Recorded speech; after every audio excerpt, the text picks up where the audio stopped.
स्नातं चन्दनचर्चितं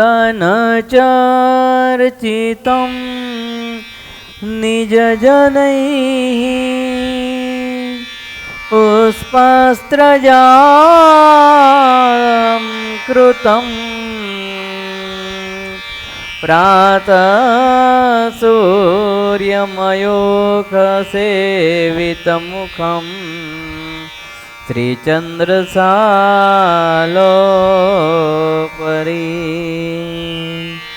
ऋत्वारोटकमेकपाणितलके भक्तान्यस्तेन तं भुञ्जानं प्रविलोक्य सेवकगणान्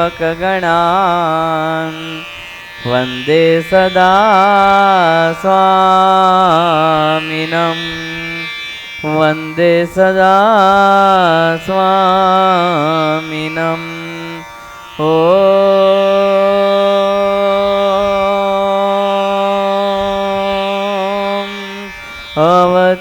अवतारिणे श्री स्वामिनारायणाय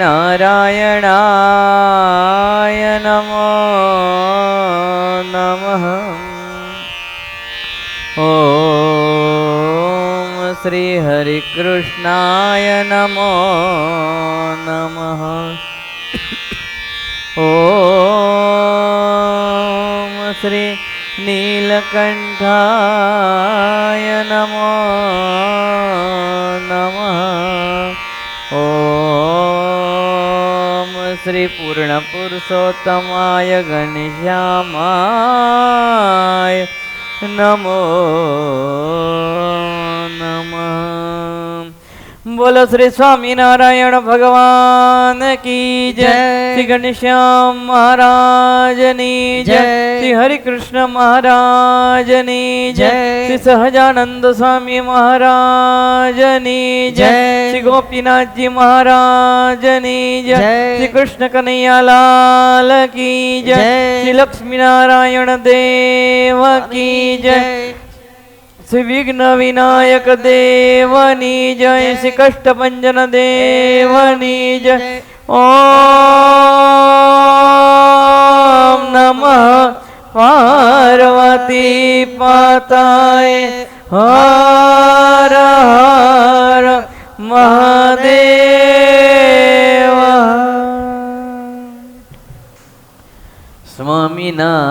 स्वामीनारायण स्वामीनारायण स्वामीनारायण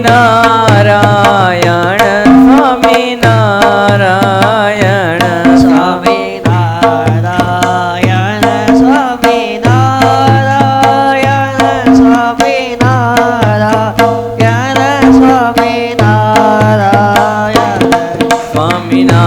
स्वामीनारायण स्वामीनारायण स्वामीनारायण स्वामीनारायण स्वामीनारायण स्वामीनारायण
स्वामीनारायण स्वामीनारायण स्वामीनारायण स्वामीनारायण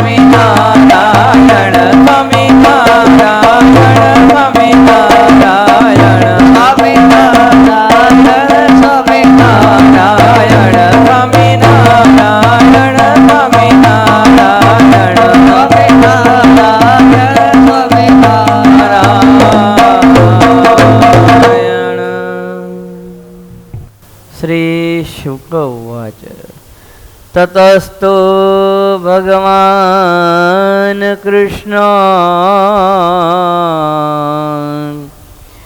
વયસ્યૈર્વ્રજબાલકૈઃ સહ રામવ્રજસ્ત્રીણામ ચીક્રીડે જનયન મુદમ. સુખદેવજી મહારાજ કહે છે, હે પરીક્ષિત રાજન, રોજે રોજ બાલકૃષ્ણલાલ ગોપીઓના ઘરની અંદર ખાતર પાડે, એના દીકરાને રોવડાવે, માખણ, દૂધ, દહીંની બધી ચોરીઓ કરે, માટલા બાટલા ફોડી નાખે ને વાંદરા, પીલાડા, મિત્રો બધાને ખવડાવે. અને ગોપીઓ તો ઘણીવાર રાવ લઈને પણ યશોદા મા પાસે જતી ને કહેતી કે તારા કનૈયાને સમજાય, તારા દીકરાને સમજાય, અમારા ઘરમાં રોજ તોફાન કરે છે, ચોરીઓ કરે છે, અમારા નાના બાળકને હેરાન કરે છે. આ બધી ગોપીઓ અતિશય ભાગ્યશાળી હતી જેને પરમાત્મા શ્રી કૃષ્ણનું સાનિધ્ય પ્રાપ્ત થયું છે. ભાગ્યશાળી જીવાત્મા હોય એને ભગવાન કે મોટા પુરુષનું સાનિધ્ય પ્રાપ્ત થાય, એમનો સહવાસ પ્રાપ્ત થાય, એની સેવા, એમનો પ્રસંગ એને પ્રાપ્ત થાય. ભાગ્ય વિના મળે નહીં. આગલા જન્મની અંદર ખૂબ તપશ્ચર્યા કરી હોય ને ત્યારે ભગવાનને એના સાધુ મળે.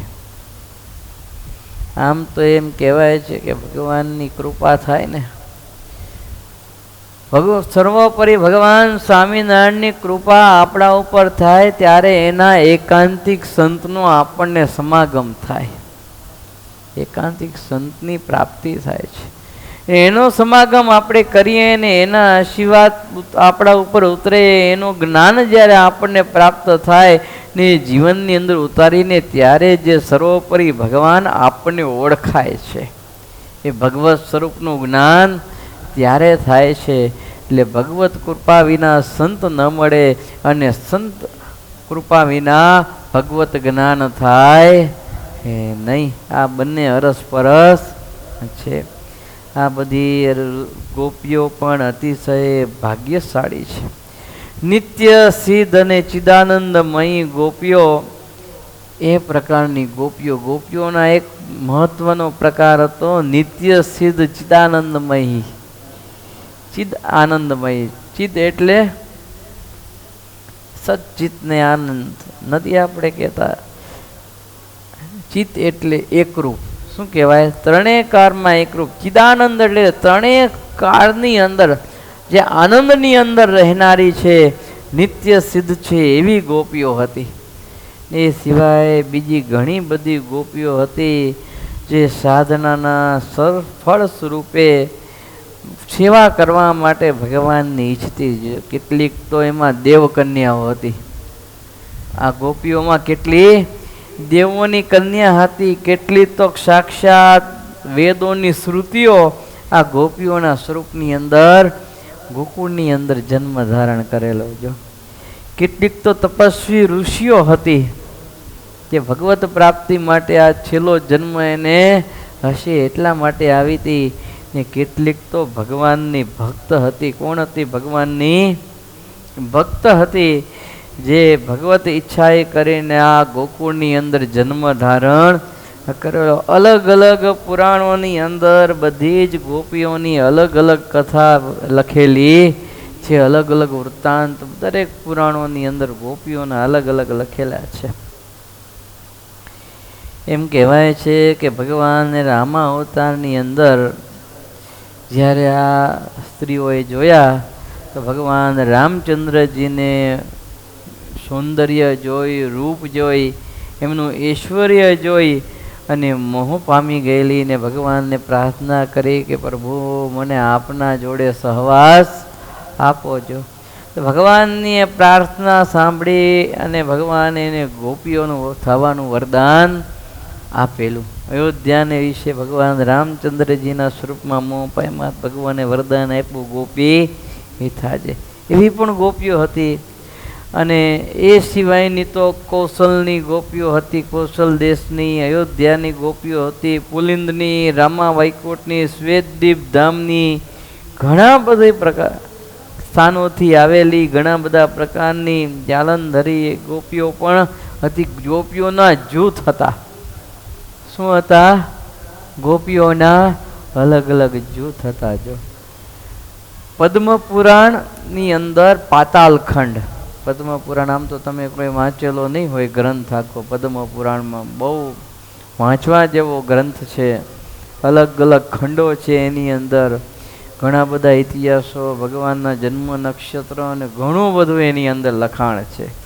પણ આપણે તો નક્કી કરીને રાખ્યું છે ને, I have no time, I am very busy, એવું આપણે ફિક્સ છે. એટલે બુક રીડિંગ, ગ્રંથ રીડિંગનો ટાઈમ આપણા પાસે છે એ નહીં. જો પણ હકીકતમાં થોડો સમય કાઢો, ગ્રંથોને મિત્ર બનાવો. જો ગ્રંથો આપણા મિત્ર થશે ને ત્યારે જીવનની અંદર ભગવાન પ્રત્યે આપણને ભક્તિ લાગશે. શું લાગશે? ભગવાન પ્રત્યે આપણને એ ભક્તિ લાગશે. જો એટલે ગ્રંથો વાંચવાનો સમય તો કાઢવો જ. તો આ પદ્મ પુરાણ પાતાળખંડની અંદર ઘણા કેવા ઋષિ મુનિઓનું વર્ણન છે. કેનું વર્ણન છે? ઋષિ મુનિઓનું વર્ણન છે, જેણે કઠોર તપસ્યાઓ કરેલી ભગવાન પ્રાપ્તિ માટે કરીને, અને કઠોર તપસ્યાને અંતે ભગવાન પ્રસન્ન થયા, એને વરદાન આપ્યું, અને ત્યારે ગોપી થઈ છે. સૌ પ્રથમ આપણે જોઈએ તો ઉગ્રતપા ઋષિ. ઉગ્રતપા ઋષિ એ અગ્નિહોત્રી હતા અને મહાતપસ્વી હતા, ખૂબ તપ કરનારા હતા. અદ્ભુત તપસ્યા ભગવાન મેળવવા માટે કરી અને પંચદશાક્ષર મંત્રનો જાપ કર્યો.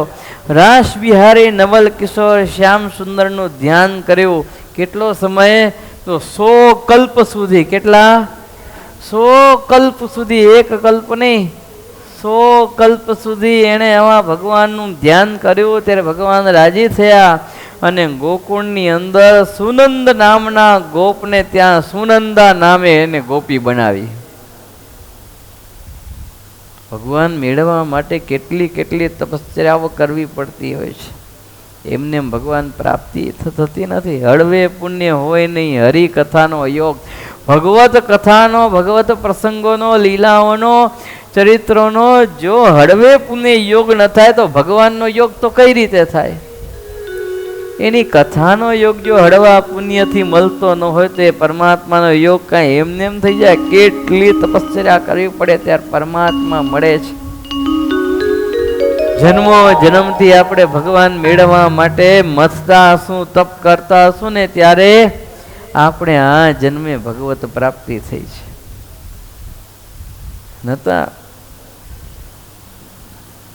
દલીલ કરી, લક્ષ્મીજીએ દલીલ કરી ભગવાનને કહે છે, પ્રભુ તમે આવ્યો, ધ્રુવજીને દર્શન આપી દીધા, 6 મહિના ખાલી તપ કર્યું એમાં, અને બિચારા જંગલની અંદર ઋષિ મુનિઓ હાડ પિંજર થઈ ગયા તપ કરી કરીને. વર્ષો સુધી, યુગો સુધી, કલ્પો સુધી તપ કર્યું તો તમે એની સામું જોતા નથી ને. આને 6 મહિનામાં લાગવક હલાવી નાનું બચ્ચું છે એટલે તમે એના ઉપર દયા કરી, નાનકડો છોકરો છે એટલે. ભગવાન કે તમારા પ્રશ્નનો જવાબ હું સમય આવે ત્યારે આપીશ. અને હિમાલયની અંદર એકવાર વિચરણ કરતા હતા, વિમાન લઈને જતા હતા, તો ભગવાન કે લક્ષ્મીજી દેવી જોઈ લ્યો. કે શું? નીચે જુઓ, ઢગલા મોઢે હાડ પિંજર હતા, ગણ્યા ગણાયની ને વીણ્યા વીણાયની સંખ્યામાં લેખાયની એટલા બધા હાડ પિંજર. લક્ષ્મીજી કે પ્રભુ વોટ ઇઝ ધીસ? આ શું છે? તો કે હાડ પિંજર છે, બીજું શું છે? પણ કોના? તમે નતા કહેતા કે આ ધ્રુવજીને 6 મહિનામાં દર્શન આપી દીધા અને બીજા બધા તપ કરી કરીને થાકી ગયા, આ બધા ધ્રુવજીના છે. કે તું હું વાત કરો? તો કે હા, આગલા જન્મો, કંઈક જન્મોની અંદર ધ્રુવજી આ હિમાલયમાં અંદર આવીને અમને મેળવવા માટે આકરી તપસ્યા કરી, હાડ પિંજર થઈ ગયું. વર્ષો સુધી, જન્મો સુધી એને અમને મેળવવા માટે સાધના કરી છે. ત્યારે અમારા છેલ્લે થોડું ઘણું બાકી હતું ત્યારે અમે 6 મહિનાના પછી દર્શન આપ્યા. જો આપણે તો ભાગ્યશાળી ન કહેવાય, રોજે રોજ ભગવાનના દર્શન થાય. રોજે રોજ મંદિરે આવો ને ભગવાનના દર્શન થઈ જાય એટલું ઠીક. ઘરમાં ભગવાનની મૂર્તિ સિંહાસન બનાવ્યું હોય ને પધરાવી હોય તો એમાં દર્શન થઈ જાય. અરે એનાથી હજી આગળ જાઓ, પૂજાની અંદર સરસ મજાની ભગવાનની મૂર્તિઓ પાથરો અને એટલો જ મંત્ર તમે બોલો, આગચ્છ ભગવાન દેવ સંસ્થાનાથ પરમેશ્વર અહમ પૂજામ કરીશ્યામિ સદા ત્વમ સન્મુખો ભવ. એટલો મંત્ર તમે પૂજાની અંદર બોલો ને ભગવાન પૂજાની અંદર હાજર થઈ જાય અને આપણને દર્શન થાય. તમે વિચાર તો કરો કેટલા ભગવાન દયાળુ છે. પણ આ બધુંય આગલા જન્મોમાં કંઈક તપ આપણે કર્યું છે ને ભગવત પ્રાપ્તિ માટે, ત્યારે છે. નથી મફતમાં મળતા, એના મોલ ચૂકવવા પડતા. આ બધું મફતમાં નથી મળતું. આ કેટલું મોલ ચૂકવીને આપણે આવ્યા છીએ ને, ત્યારે આપણને આ બધું સત્સંગ મળ્યો, એકાંતિક સાધુ સત્પુરુષો મળ્યા, સતશાસ્ત્ર મળ્યા, આવા ધર્મવંશી આચાર્ય પદ મળ્યું, આવા ભગવાનના રોજે રોજ દર્શન મળ્યા, પૂજા પાઠ, આવું બધું કોને મળે? આ તો આપણને છે ને આનું મહાત્મય એટલું બધું સમજાણું નથી, એટલે આપણે કે બીજાને મળ્યું એટલે આપણે મળ્યું, આપણે હું સમજીએ. આ બધા કરે છે એટલે આપણે કરીએ છીએ. હકીકતમાં એવું નથી. કેટલું તપ કર્યું હશે ત્યારે આ બધું આપણને યોગ મળ્યો છે. નહીંતર મંદિરની બાજુની રહેનારો કે મંદિરમાં સામે રહેનારો હોય ને તોય મંદિરમાં પગ ન મૂકે, પગ ન મૂકે. એ પુણ્ય વગર મેળ ન પડે. એના માટે પુણ્ય જોઈએ, તપ જોઈએ, ત્યારે એ મંદિરમાં પગ મૂકી શકે. અને પેલો દૂર રહેનારો રોજ સવારે બિચારો બાઇક લઈને કે રિક્ષામાં આવીને મંગળા કરે, રોજે રોજ નિયમ એના મંગળા કરો, શણગાર લગી રે, કથા વાર્તા સાંભળે, પૂજા પાઠ કરે, આ બધું એમને થાય? પેલો બાજુમાં રહેનારા ન મળે ને દૂર દૂર વાળો લાભ લઈ જાય ભગવાનની, એની ઉપર કૃપા કહેવાય. કેટલું કર્યું ત્યારે પરમાત્મા એના ઉપર કૃપા કરીને, ઓણે કંઈ કર્યું જ નથી એટલે બાજુમાં અડીને રહે છે ને તોય મંદિરમાં પગ મૂકી શકતો નથી. એનું કારણ એટલું છે કે એને પાપ આડા આવે છે. એના પાપ એને આડા આવે છે. એ તો ભગવાને ભીમને કીધું તો ભીમ ગંગા પાસે જાય અને જો નાઈને ગંગામાં નાઈને પાસે ના આવે તો સમજવું કે એના પાપ આડા આવ્યા. ભીમ કે જોઉં છું કેમ પાપ આડા આવે છે. હું ગદા લઈને ઉપડ્યો હતો. ભીમ કેવો માં બલવાન તગડો ગદા લઈને ઉપડ્યો. હવાથી હાંડ લગી આટા માર્યા, ક્યાં પાપ આડા આવે, ક્યાં પાપ આડા આવે, આવે તો ખરા, આવે તો ખરા, આવે તો ખરા. કોઈ પાપ આડા આવ્યા એની હાંજ પડે પાછો આવ્યો ભગવાનને કે શું પ્રભુ તમે ગપ્પા મારો છો? તો કાં કોઈ પાપ તો આવ્યું નહીં સામે, હું મારા જેવો ભીમને પાપ આડું આવે? ભગવાન કે નાયો ગંગામાં? કે નાયો નથી. તો કે એ તો પાપ આડું આવ્યું તને. હવાથી લગીને રાત લગીથી ગંગા પાસે આટા મેરા, પણ હરિદ્વારના ગંગાની અંદર તું સ્નાન કરીને નાયો, એ જ તારું પાપ તને આડું આવ્યું. જો એમ સમીપે હોય તોય ભગવાનના દર્શન ન થાય, સાધુના દર્શન ન થાય, આવો યોગ ન મળે, કથા વાર્તાનો, પૂજા પાઠનો, દર્શનનો કાંઈ ન કરે, એને એનું પાપ આડું આવે છે. જો આ તો આપણે સહેજે મળી ગયું છે ને એટલે એટલું મહિમા જણાતો નથી. બાકી આ કેટલું તપ કરવું પડે છે ત્યારે આ બધી પ્રાપ્તિ થાય છે. એમને એમ થતી નથી. આપણે બધા આ બધું મેળવીને આયા, તપ કરીને આવ્યા છે ને ત્યારે આપણને આ બધો યોગ મળ્યો છે. એ એમને મળ્યો. એટલે તો હું સ્વામીજીની વાત કરું છું કે અમે દીક્ષા લઈને સ્વામીજી પાસે પહેલી વાર બેઠા, હજી સાધુ દીક્ષા લઈને પ્રસંગ સમય ઉત્સવ સંદીક્ષાનો કરે ને, કાલુપુરથી દીક્ષા લઈને આવ્યા અને ગાંધીનગર મંદિરમાં આવ્યા ને પછી તો બધા રજા આપે ને હરિભક્તોને, પ્રસંગ સભા બધી પૂરી થાય એટલે પહેલી વાર બેસાડ્યા. એટલે સ્વામીજી કે આપણા ઉપર ભગવાને દયા કરીને આપણને ભેગા કરી દીધા, હવે આપણો છેલ્લો જન્મ છે, હવે આ જન્મ લેવાનો છે. એની આપણે ભગવાન વખતે હારે હતા, રામ ભગવાન વખતે પણ હારે હતા, કૃષ્ણ ભગવાન વખતે પણ હારે હતા, સ્વામિનારાયણ ભગવાન વખતે પણ હારે હતા, પણ ભગવાનને ઓળખી શક્યા નહીં, એટલે ભગવાને આપણને જન્મ પાછો આપ્યો. પણ આ છેલ્લો જન્મ, હવે આપણે જન્મ લેવો નહીં પડે. આ જન્મે આપણે ભગવાનને ઓળખી ગયા. પણ એ તો મોટા પુરુષ હતા, એને તો ક્યાં કાંઈ બાકી હતું. પણ અમારા જેવા માટે સ્વામીએ પોતાનું મિસ લીધું કે આપણે બધા હારે એ છીએ. જો સ્વામી કહેવા તો એમ માગતા હતા કે આટલા જન્મોથી તમે ભગવાન હારે આવ્યા પણ ભગવાનને ઓળખી શક્યા નહીં. આ છેલ્લો જન્મ, હવે ભગવાનને ઓળખી જાજો તો કામ થઈ જશે એમ. એટલે આવું છે. આ જન્મે ભગવાન આપણે મળ્યા છે, આપણો છેલ્લો જન્મને ભગવાનને ઓળખીને એનું ધ્યાન, ભજન, સત્સંગ, કથા, વાર્તા આ બધું આપણે કરી લઈને તો પછી કાંઈ કરવાનું બાકી રહેતું નથી. અહીંથી ગામમાં નહીં પણ સીધા ધામમાં. જો ભગવાનમાં પ્રેમ થઈ જાય તો સીધા ધામમાં, નહીતર ગામમાં. આ નક્કી રાખવાનું, ફિક્સ જ છે. આમાં કોઈ ફેરફાર નથી, આમાં કોઈ ફેરફાર નથી. ભગવાનમાં હેત થઈ જાય, પ્રેમ થઈ જાય, ભગવાનની વાસના થઈ જાય તો સીધા ધામમાં. અને ભગવાન સિવાય જગતની વાસના રહી જાય તો ગામમાં. આ લખી જ રાખવાનું, આમાં કોઈ ચેન્જીસ થશે નહીં. એટલે આટલું બધું તપ આપણે કર્યું છે તો ભગવાન મળ્યા એટલે ભગવાનમાં પ્રેમ કરો. આ બધા ગોપીઓ તમે જો કેટલું બધું તપ કર્યું. સત્ય તપા નામના મુનિ હતા. સત્ય તપા, એણે સૂકા પાંદડા ખાધા. કેટલા? કેવા? સૂકા પાંદડા, બીજું કઈ ખાધું ની. સૂકા પાંદડા ખાધા, દશાક્ષર મંત્રનો જપ કર્યો અને શ્રી રાધાજી સાથે ભગવાન રહેલા હોય એવા શ્રી કૃષ્ણનું ધ્યાન 10 કલ્પ લગી કર્યું. કેટલા? 10 કલ્પ લગી ભગવાનનું ધ્યાન કર્યું. અને ત્યારે ભગવાને એને સુભદ્રા નામના ગોપને ત્યાં સુભદ્રા નામની ગોપી બનાવ્યા. સત્ય તપા મુનિને. હરિધામા ઋષિ હતા, નામ એનું હરિધામા ઋષિ. આ બધા કેટલા કલ્પો લગી તપ કરે છે. જો બિલકુલ નિરાહાર રહ્યા, કાંઈ ખાતું જ નહીં, બિલકુલ નિરાહાર. આપણે તો એકાદશી કરવી હોય નિર્જળા તો હાજે લીંબુ શરબત પી લઈએ, ચીકુનો જ્યુસ પી લઈએ, વરિયાળીનું શરબત પી લઈએ, થોડુંક દૂધ પી લઈએ.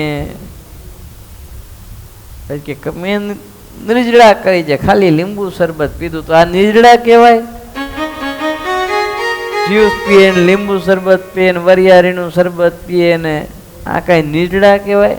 એના કરતાં મોરીઓ કઢી આ તમે ફરાળ ખાઈ લ્યો ને એ વધારે સારું કહેવાય. નિર્જળા એટલે પાણી પણ નહીં પીવાનું. ઉપવાસ તો પાણી પીવાનું પણ બીજું કાંઈ ખાવા પીવાનું નહીં, એને ઉપવાસ કહેવાય. નિર્જળા એટલે પાણીએ નહીં પીવાનું, કશું જ નહીં. ખાવાનુંથી વાત દૂર, પીવાની વાત દૂર, પણ પાણીએ નહીં. અને ઉપવાસ કરો તો પાણી પી શકો પણ બીજું કાંઈ લઈ શકો નહીં. પાણી પણ પી ન શકો, જ્યુસે નહીં ને કાંઈ નહીં. અને કાં પછી છેલ્લે ફરાળ કરીને કરો. મોરીઓ છે, ફરાળી કઢી છે, સૂકી ભાજી છે, ફરાળી ગોટા છે, ફરાળી ચટણી છે, ફરાળી મોહનથાળ છે, શ્રીખંડ તો ચોખ્ખો જ કહેવાય, ફરાળી ફર્સ્ટ ક્લાસ, ફરાળી પૂરી બનાવો, ફરાળી ખમણ, ચટણી, કાકડી હોય, કચુંબર ફરાળી કહેવાય. એકાદશીની 11 જાતના વાના કરી ફરાળીને તમે જમો, પણ એકાદશી કરો, અનાજ ખાશો નહીં. આવું મહારાજે કરવાનું કહ્યું છે. આ બધા આવું તપ કરતા હરિધામા ઋષિ બિલકુલ નિરાહાર રહ્યા. કોઈ પણ જાતનું અનાજ, ફરાળ કાંઈ પણ લીધું નહીં. કલી કામ બીજથી મિંચાક્ષરી મંત્રનો જપ કરતા માધવી મંડળની અંદર કોમળ કોમળ એવા પાંદડાની ઉપર સંયન કરેલા યુગલ સહકાર એટલે રાધા કૃષ્ણ દેવનું ધ્યાન કરવા લાગ્યા. 3 કલ્પ સુધી રાધા કૃષ્ણ દેવનું એણે ધ્યાન કર્યું. એટલે ભગવાને રાજે થઈ સારંગ નામના ગોપના ઘરે રંગવેણી નામની ગોપી થયા. એમાં બીજા એક જાબાલી ઋષિ કરીને હતા, એનું આખ્યાન તો બહુ અદભુત છે. જાબાલી ઋષિ હવે વિશાળ વનની અંદર વિચરણ કરતા હતા જાબાલી ઋષિને એ સમયે એણે મોટી વાવ જોઈ. મોટી વાવ એણે જોઈ અને ત્યાં પશ્ચિમ કિનારે વડના વૃક્ષ નીચે એક તેજસ્વી સ્ત્રી કઠોર તપ કરતી હતી અને એના શરીરમાંથી તેમને પ્રકાશ નીકળતો હતો. ડાબા હાથની અંદર કમર ઉપર રાખેલો, ડાબો હાથ કમર ઉપર એણે રાખેલો અને જમણો હાથ જ્ઞાન મુદ્રાની અંદર બેઠી હતી. જમણો હાથ આમ જ્ઞાન મુદ્રાની અંદર, ડાબો હાથ આમ કમર ઉપર. આ રીતે સ્ત્રી બેઠેલી હતી અને જાબાલી ઋષિ એની પાસે ગયા, નમ્રતાથી એને પૂછે છે, હે તપસ્વી,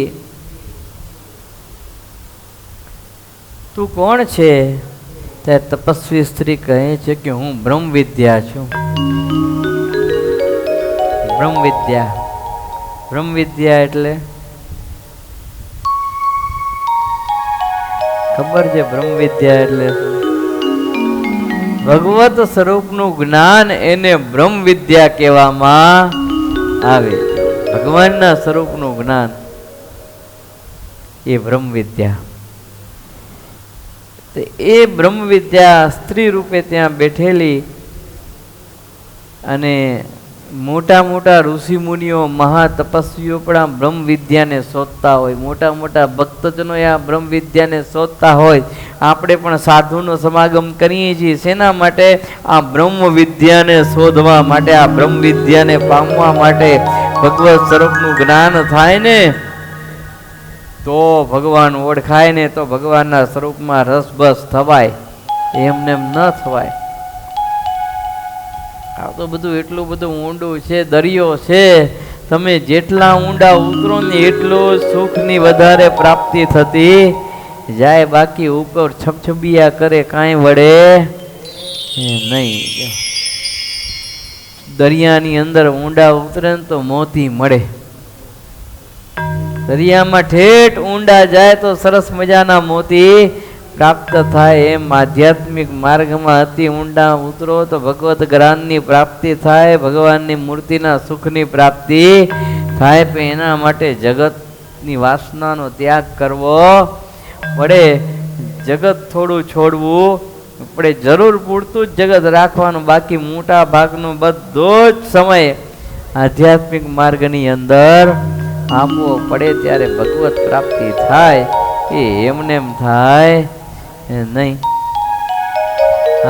આ તપસ્વી કહે છે બ્રહ્મ વિદ્યા છું, મને મોટા મોટા યોગીઓ પણ ગોતે છે. ભગવાન શ્રી કૃષ્ણની પ્રાપ્તિ કરવા માટે ઘોર વનની અંદર પુરુષોત્તમ નારાયણનું ધ્યાન કરી લાંબા સમયથી હું તપશ્ચર્યા કરું છું. બ્રહ્માનંદી પરિપૂર્ણ છું. મારી બુદ્ધિ પણ આનંદથી પરિતૃપ્ત છે અને ભગવાન શ્રી કૃષ્ણનો પ્રેમ મને પ્રાપ્ત થયો નથી. એ શ્રી કૃષ્ણ પ્રભુનો મને પ્રેમ પ્રાપ્ત થયો નથી, માટે હું પોતાને શૂન્ય માનું છું. આ બ્રહ્મ વિદ્યા ભગવત સ્વરૂપનું જ્ઞાન પણ એમ કહે છે કે એ પ્રભુ પ્રેમ વિના મને હું પોતાને શૂન્ય માનવું છું. એટલે જ્ઞાન થાય ને પછી ભગવાનમાં હેત થવું જોઈએ. મહાત્મે સમજાઈ જાય એટલે ભગવાનમાં પ્રેમ થવો જોઈએ. આ ફરજિયાત છે. જો જ્ઞાન થયા પછી ભગવાનમાં પ્રેમ ન થાય તો સમજવું જ્ઞાન થયું જ નથી, મહિમા સમજાણો નથી. જ્ઞાન થાય, મહાત્મા સમજાય એટલે પ્રેમ જોડે ને જોડે આવે, આસક્તિ જોડે ને જોડે આવે ને એ ભગવાનમાં જ થાય. એટલે તો રૂપિયાનું મહાત્મ્ય આપણે જાણીએ છીએ તો રૂપિયામાં કેવી આસક્તિ છે? નથી. મહાત્મા જોડે આસક્તિ આવીને, મહિમા જોડે આસક્તિ આવીને, દીકરાનો મહિમા કેવો બધો છે કે આ મોટો થઈને આપણી સેવા કરશે, ખવડાવશે, પીવડાવશે, આપણી ધ્યાન રાખશે, કપડાં લતા ચીજ વસ્તુ જે જોશે આપણે લાવી દેશે. તો દીકરામાં કેવો પ્રેમ થાય? દીકરો હમણાં અડસેલીને મારીને બહાર કાઢી મૂકે, દીકરામાં હોય એ પ્રેમ ઉતરી જાય, ન ઉતરી જાય? એમ મહિમા જોડે આસક્તિ જોડે આવે, મહિમા જોડે પ્રેમ જોડે આવે. જો ભગવાનનું મહાત્મય જણાઈ જાય તો પરમાત્માના સ્વરૂપમાં અતિ પ્રેમ થઈ જાય. જો હા જ બ્રહ્મ વિદ્યા કહે છે કે ભગવાનના પ્રેમ વગર હું પોતાને શૂન્ય માનું છું. ત્યારે જાબાલી આ ઋષિ હતા એ આ બ્રહ્મ વિદ્યાના ચરણની અંદર પડ્યા. એને એમ થયું કે તમે આ બ્રહ્મ વિદ્યા છો તોય ભગવાનના પ્રેમ થયો નથી ને પોતાને શૂન્ય માનો છો તો મારું શું. અને પછી એના ઉપરથી સબક લઈને આ બ્રહ્મ વિદ્યા ઉપરથી સબક લઈ જાબાલી ઋષિ વ્રજ વિહારી ભગવાનનું ધ્યાન કરવા માટે એક પગે ઊભા રહીને કઠોર તપ કર્યું.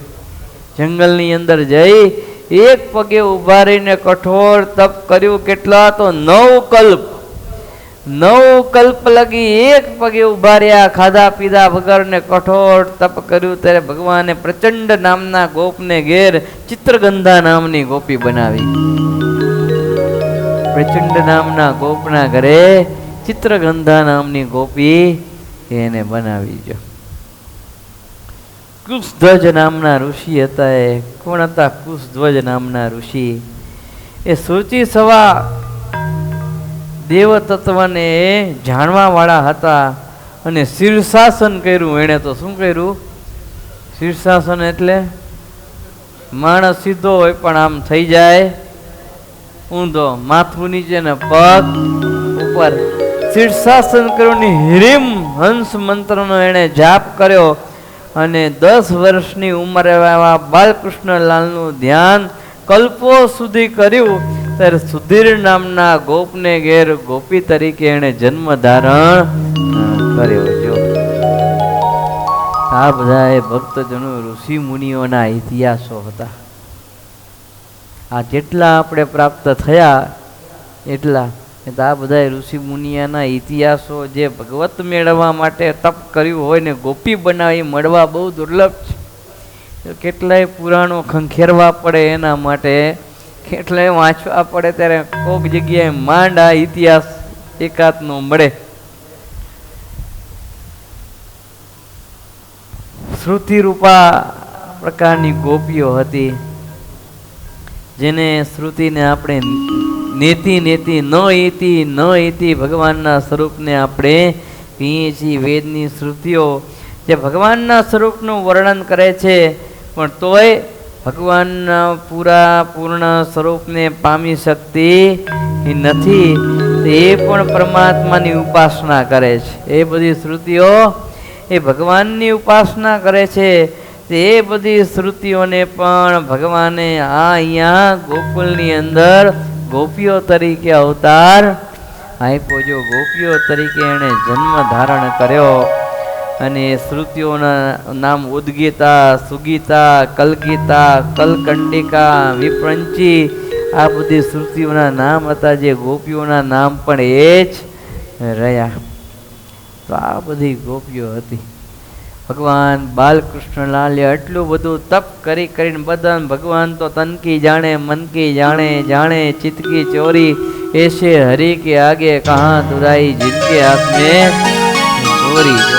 ભગવાન તો બધું જાણે કે આ મને મેળવવા માટે કેટલા જન્મથી સાધના આણે કરી છે. એ પ્રભુ આજ બધાને લાડ લડાવે છે. બધાને લાડ લડાવે છે. જો ને એમાં એક પ્રભાવતી નામની ગોપી હતી. ને પ્રભાવતી નામની ગોપી અને એણે એમ નક્કી કર્યું કે મારે કનૈયાને રંગે હાથ પકડવો છે. એને રંગે હાથ પકડી અને માં યશોદા પાસે લઈ જાવો છે. અને કહ્યું કે લે જો માં તારા લાલાને પકડીને લઈને આવી છું. રંગે હાથ ચોરી કરતો મારા ઘરમાં પકડો છે. મારે ઘેર આવે ને એવો પકડી લઉં કઈ છોડીશ નહીં, ઉપાડીને લઈ જાય છે ને એવું નક્કી કરીને રાખ્યું. અને મિત્રોને પણ ખબર પડી ગઈ કે આ પ્રભાવતીએ એવું નક્કી કર્યું કનૈયાને પકડી પાડવો છે. મિત્રોએ જઈને કનૈયાને કીધું, કનૈયા લાલા તને કાંઈ ન્યૂઝ મળ્યા લેટેસ્ટ? તો કે શું?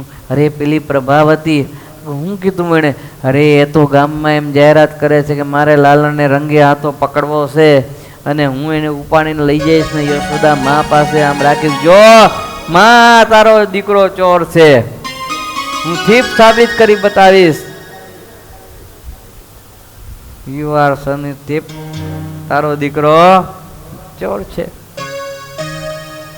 ત્યારે કે એવું તો કે હા, તો કે આજ પ્રભાવતીને ઘેર જ ખાતર પાડી, આજ ક્યાંય નથી જાવ, આજ આપણે પ્રભાવતીને ઘેર, તો કે લાલા રેવા દે, એ તને નિયમ લીધું તને પકડીને રહેશે. ભગવાન કે મને પકડીને રહે તો બહુ સારું કહેવાય ને, મને પકડે એ તો બહુ સારું કહેવાય. વેદની શ્રુતિ હોય મને નથી પકડી શકી પૂરેપૂરો, ને આ પકડે તો બહુ સારું કહેવાય. અને પછી તો બધા ભેગા થયા, નિયમ પ્રમાણે બે નાકે ગોઠવાઈ ગયા, બે ડેલીએ ગોઠવાઈ ગયા, બે રૂમે ગોઠવાઈ ગયા, 5-6 જણા બધે આવ્યા. પેલેથી જ લાલાએ ઘરમાં આવીને જોઈ લીધું પ્રભાવતી હતી કે નહીં. અને આ તો કર્યું પિરામિડ, પિરામિડ કર્યું એટલે કનૈયો ઠેઠ 4-5 જણાએ પિરામિડ કરેલું, એક ઉપર એક કનૈયો ફટફટ બધા ઉપર ચડી ગયો. ઉપર ચડીને માખણ ખાવા લાગ્યો, ઉપરથી આમ થોડુંક ઢોયરું માખણ, એટલે બધા એને ઉપરથી નીચે હેઠું તો પડ્યું. અને જ્યાં માખણની બીજી મટકી ઉપરની નીચે આપવા જાય ને ત્યાં પ્રભાવતી એમાંથી દોડતી આવ્યો. એવી દોડતી આવીને પેલા સીટી મારવાનો ટાઈમ નડ્યો, પેલો આગળ નીકળી ગઈ પ્રભાવતી દોડીને, એટલે તે પાછળથી પેલા સીટી મારી, ત્યાં તો પેલી ગેટે પહોંચી ગઈ, ગેટ માંથી આગળ નીકળી ગઈ, ઓને ન ખબર પડી ગઈ ગેટ વાળાને કે આવી ગયા, એટલે એને પાછળથી સીટી મારી. અને એને પાછળ રૂમ વાળાને ખબર ન પડી, એન્ટ્રી મારી ગઈ પ્રભાવતી ઘરમાં, એટલી સ્પીડથી દોડતી આવી. રૂમ વાળાએ સીટી મારીને બધા ભાગ્યા, કનૈયો ઉપરથી પાટ દઈને હેઠો પડ્યો, ટપ દઈને. કારણ કે આ તો ભાઈ પિરામિડ બનાવેલું ને બધા એને લાગી બીક, એટલે ઓલો નીચે વાળો ભાગ્યો એટલે ઉપર વાળા બધા પડ્યા હેઠા. અને ગમે એમ જાન બચાવીને બધા ભાગ્યા, પણ રંગે હાથો જલાઈ ગયો કનૈયો. લાલા ઝાડ લીધો એટલે લાલો કે છોડી દે ને, હે મને છોડી દે ને, મને જવા દે ને, મારા મિત્રો મારી રાહ જોઈ, મને જવા દે ને. જવા દઉં એમ તને જવા દઉં? અરે આ મારું ઘર તો જો કેવું બગાડ્યું છે, આ મારા ઘરે ચોરી કરવા આવ્યો, તારી માં તને ખવડાવતી નથી, તી મારા ઘરમાં આવ્યો, આખું ગોકુળમાં બધાને ત્રાસ દે છે, આ ગોપીઓને તો હેરાન કરી દીધી છે. તું સમજો શું તારા મનમાં? હાથ તો તા મા પાસે તને પકડીને લઈ જાઉં, એવો માર ખવડાવું, યાદ રાખીશ, એવો સબક તને દેવો છે. હવે નાનકડો બિચારો લાલો, અરે ગોપી છોડી દે ને જો, મને નાનાનો હાથ છે, મને દુખવા આવ્યું. અરે તને દુખવા આવ્યું? તને કેવું દુખે હું બધું જાણું છું, તારી છઠ્ઠી જાડી ગઈ છું, તું ભલાને પાણી પાઈ દે છે, હાથ તારી એકે વાતમાં હું ફસાવાની નથી. અરે ગોપી તું તારા ઘરે તો જો આ ઠામ વાસણ બધા ખુલ્લા પડ્યા હોય ને, એટલે હું જરાક ધ્યાન, અરે ખોટી વાત કરમાં, હું તને સારી રીતે ઓળખું છું, ભલે ખુલ્લા પડ્યા, હાથ તને ખુલ્લો ન કરું ને તો હું પ્રભાવતી નહીં. બીજું બધું ભલે મારા ઘરે ખુલ્લું પડ્યું, પણ તને હું ખુલ્લો ન કરું તો પ્રભાવતી નહીં. લાલો કે ભારે કરી, આજ આ છોડશે નહીં ને એકે વાત સાંભળશે નહીં, પણ કાંઈ ખારો આઈડિયો તો કરવો પડશે. જો મા પાસે લઈ જશે ને તો મા ખીજાશે, મા વટશે.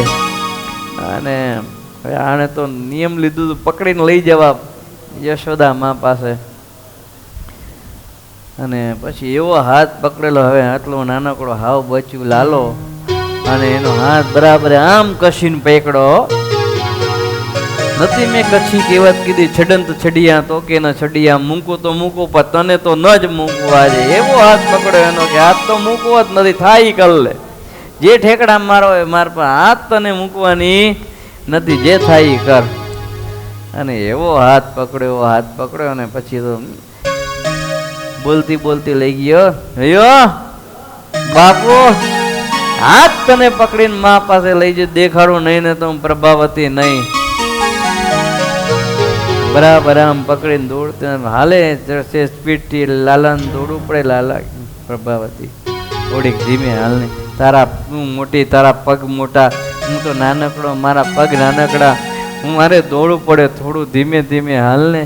ફરી પ્રભાવતીને દયા આવે તો કે હારો ધીમે હાલની, બસ દોડવાનું બદલે ને હાલવાનું રાખ્યું. તો પેલાના જમાનામાં શું હતું, લાજ કાઢતા બેનો, બધાએ લાજ કાઢતા. અત્યારે તો લાજ લઈ લઈએ છે, કાઢતા લાડ લે એવા ધંધા કરે એટલે લાજ કાઢતા પેલા રાણી લાજ કાઢેલી આખી અને બરાબર આમ પકડીને લઈ જાય. હવે પ્રભાવતીનો નાનો ટેણીયો એવા આવે, આ બાજુ લાલાને પકડીને લઈ જાય, પાછળ એની પાછળ પ્રભાવતીનો ટેણીયો આવે. લાલાએ બે ત્રણ કીધું પ્રભાવતી છોડી દે ને કે ના તો તને હું લઈ જવાની. પછી લાલો કે જો અડધે પહોંચ્યા ને લાલા એમ થયું કે હવે તો હાવી જ જાય જો માને ઘરમાં લઈ જશે તો. પછી કે પ્રભાવતી હું નાનકડો છું, તે મારો હાથ પકડી રાખ્યો છે, આ જો આમ લોહીની ટસરો ફૂટો આવી લાલ બમ હાથ થઈ ગયો, તારે પકડો હોય તો મારો બીજો હાથ પકડ, પણ આ હાથ મને દુખો આવ્યો, લાલ થઈ ગયો, તું જરાક તો દયા કર, મને નાનકડું તું જરાક તો દયા કર. અને આવું લાલા એ કહ્યું ને પ્રભાવતીને એમ થયું બાપે આ નાનો છે તો હાથ લાલ થઈ ગયો પકડવાના કારણે, એવો કસથી પકડ્યો તો કે લાઈ બીજો હાથ. જ્યાં બીજો હાથ આમ પકડવા માટે જાય ત્યાં કનૈયા પાછળ નાનકડો દીકરો આવતો હતો ને એનો હાથ પકડાઈ દીધો, લે પકડ. એનું પકડાવીને આમ હરકી ગયો ત્યાંથી. અને યશોદા મા પાસે આવીને કે મા પેલી પ્રભાવતીનું ફરી ગયું છે. કે હે હા પેલી પ્રભાવતી ગાંડી થઈ ગઈ, તને સમાચાર મળ્યા? તો કે ના કેમ હું થયું? અરે આખા ગામમાં એમ કે છે હું લાલાને પકડીને આવી, રંગે હાથ પકડીને આવી, ચોરી કરતો પકડીને આવી. માં હું તારા પાસે છું ને ગામમાં એવી જાહેરાત કરે છે, જોજે હમણાં આવશે. એ એના દીકરાને પકડીને આવી છે ને એમ કે છે કે હું લાલાને પકડીને આવી, એવું કે છે કનૈયાને પકડી. તો કે હે આવા દે આ જેને આવા દે વાત છે એની. લાકડી લઈને બેઠા હો માં, બાજુમાં લાકડી રાખી, આવા દે એને ટાટિયા ભાંગી નાખું, મારા દીકરાનું નામ ખોટું કહે છે. અને આપ તો પ્રભાવતી તો લાજ કાઢેલી એમ આવીને કે યશોદા અહીં છું રાજપાળમાં, બોલ. જો આ તારા લાલાને રંગે હાથ પકડીને આવી, કોઈની વાત તું નથી માનતી, તારો લાલો ચોર છે ને છે, એ જ બધી ગોપીઓને હેરાન કરે છે. જો આજે રંગે હાથો પકડીને આવી, જોઈ લે આ તારા લાલાને ઠેઠ મારા ઘરેથી પકડીને લાવી શું હાથ. મારા ઘરે ખાતર પડવા આવ્યો હતો, ચોરી કરવા મખણની આવ્યો હતો, ત્યાંથી પકડીને અહીં લાવી. યશોદામાં કે ક્યાં છે? આર્યો જો બાજુમાં. યશોદા કે જો આ મારો લાલો કે તારો? એ તો તું જો આ લાલો મારો છે કે તારો છે? શું વાત કરો? કે હા જરાક ઊંચું તો કર પલ્લું તારું. અને પલ્લું ઓઢણું ઊંચું કર્યું, જ્યાં જોયું ત્યાં તો એનો દીકરો દેખાડો. લે આ ક્યાંથી આવી ગયો? એટલે તું ક્યાંથી આવ્યો? આ લાલો ક્યાં ગયો? અને લાલો થેટો દરવાજો ઉભેલો, પાછળ રૂમનો દરવાજો ને ત્યાં લખાઈને ઉભેલો, મોઢું કાઢીને કે લેતી જા લે પકડો તો ને લેતી જા. મેં લાકડી ઉપાડી હાથ છાની માની હાલ તેન થાન હતા, હાથ તારા ટાટિયા ભાંગી નાખે, મારા લાલાનું નામ ખરાબ કરે છે.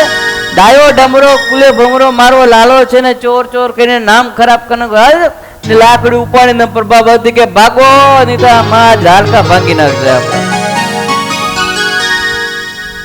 તો આટલી બધી લીલાઓ ભગવાન શ્રી કૃષ્ણની, જે અદ્ભુત પ્રેમ ભગવાને આ ગોકુલની અંદર ગોપીઓને આપ્યો છે. વિશેષ ચરિત પ્રસંગો આપણે આવતીકાલ લઈશું. સહજાનંદ સ્વામી મહારાજની જય. શ્રીપતિમ શ્રીધરમ સર્વદેવેશ્વરમ ભક્તિધર્મજમ દેવમ હરિમ માધવમ કેશવમ કામરમ કારણમ સ્વામિનારાયણમ સહજાનંદ સ્વામી મહારાજની જય. સ્વામિનારાયણ સ્વામિનારાયણ સ્વામિનારાયણ સ્વામિનારાયણ સ્વામિનારાયણ સ્વામિનારાયણ સ્વામિનારાયણ સ્વામિનારાયણ સ્વામિનારાયણ સ્વામિનારાયણ સ્વામિનારાયણ સ્વામિનારાયણ સ્વામિનારાયણ સ્વામિનારાયણ સ્વામિનારાયણ સ્વામિનારાયણ સહજાનંદ સ્વામી મહારાજની જય. કૃષ્ણ કનૈયા